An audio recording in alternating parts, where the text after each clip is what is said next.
আপনার সম্প্রদায় নিয়ে মঞ্চে প্রবেশ করুন। গৌরী দাস, আপনি আপনার সম্প্রদায় নিয়ে মঞ্চে প্রবেশ করুন। হলো কান্তি পরিত্যাজ্য লোকানং কানং কারণং কলো গৌরাঙ্গ রূপেণ লীলা লাবণ্য।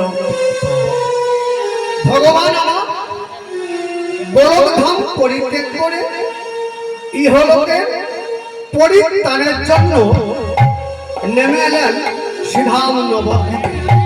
কিশোরীর খাল ভান্ডারে অমিয় বেদ নাম পতিত পাষণ্ড দিকে দান করবেন বলে। তাই আমার গৌর সুন্দর এই কলিহত জীবের দ্বারে দ্বারে নাম প্রেম দান করবেন বলে। কি গো ভক্তমণ্ডলী মায়েরা এবং আমার ভক্তমতী বাবা, আমার গৌর সুন্দর আলাদা করে নাম এবং আলাদা করে প্রেম দান করেছে না। আমার গৌর সুন্দর, আমার গৌর হরি আলাদা করে নাম আলাদা করে প্রেম দান করেন। তাই মহাজন একটা দৃষ্টান্ত দেখবেন। গৌরী দাস, আপনি আপনার সম্প্রদায় নিয়ে মঞ্চে চলে আসুন। গৌরী দাস, আপনি আপনার সম্প্রদায় নিয়ে মঞ্চে চলে আসুন। আমাদের সময় খুবই সীমিত। একবার বললে হয় বাবা, 10 বার গণা মাইক একবারই তো শুনতে পাই। এক তো সময় অল্প, তার মধ্যেও ডিস্টার্ব হাই ভালো। হরে কৃষ্ণ, রাধা মাধবের কৃপা, যাই হোক সবাই এসেছেন। একবার বললে মানুষ শুনতে পেয়ে যাবে মাইকে, যাই হোক। তাই দেখবেন মায়েরা পৌষ মাসের দিনে পুলি পিঠা, মানে পুর পিঠা যাকে বলা হয়, অনেকে বলে পুলি পিঠে, অনেকে বলে পুর পিঠে।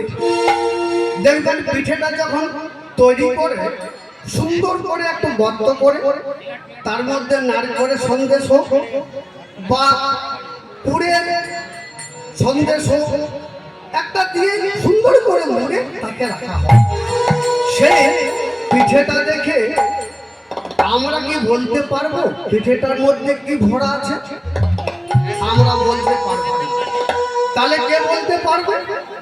না, যে কারিগর ওই পিঠেটা তৈরি করেছে একমাত্র সেই বলতে পারবে। তদ্রূপ ভগবান শ্রীকৃষ্ণ চৈতন্য আদির নামের মধ্যে যে প্রেমের পুর ভরে দিয়ে গেছে বাবা, আমরা জানবো কেমন করে, আমরা বুঝবো কেমন করে যে আমাদের গৌর সুন্দর, আমাদের গৌর হরি নামের মধ্যে প্রেমের পুর ভরে দিয়ে গেছে? তাহলে আমাদের জানতে হলে কি করতে হবে? না, নাম করতে হবে, নাম আস্বাদন করতে হবে। তবেই আমরা জানতে পারবো যে আমাদের সুন্দর নামের মধ্যে প্রেমের পুর ভরে দিয়ে গেছে। ভক্তরা যখন নাম করতে করতে করতে করতে নামের মধ্যে ডুবে যায়, ডুবে গেলে কি হয়? না, প্রেমের উদয় হয়। আর প্রেমের উদয় হলে কি হয়?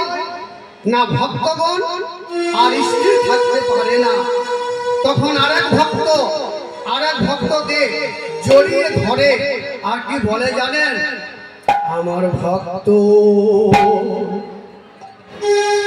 ভক্তরা করে